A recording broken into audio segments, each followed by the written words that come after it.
السلام عليكم ورحمة الله وبركاته وسلامتي صاحبي الدمانتينا ميل كستو aad joogtaan soo dhawaada mar kale waxaan qaadanaynaa tenniska 12aad oo kamid ah tennisyadii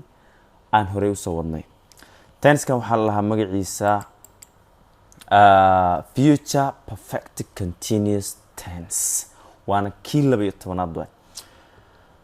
qeexitaankiisa waxaan leenahay future perfect continuous tense represents wuxuu matalayaa amaba se yani u taagan yahay a continuous action fal socda wajikaasoo will be done la qaban doono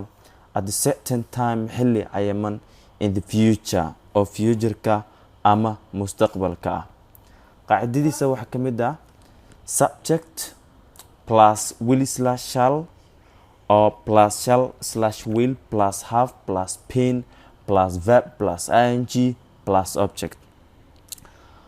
and ayaa loo isticmaalaa when they are made marka laga dhigo statement hadal toosan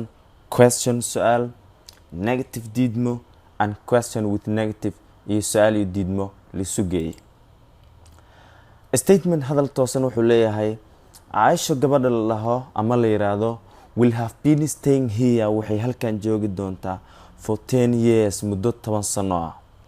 tan ayaan su'aal ka dhigaynaa will to auxiliary verb ka ayaan banaan ku saaraynaa will Aisha have been staying here Aisha halkan ma joogi doontaa for 10 years muddo 10 sano ah diidmo ayaan ka dhigaynaa negative Aisha gabadha la lahayo will not have been staying here for 10 years 10 sano halkaani ma joogi doonto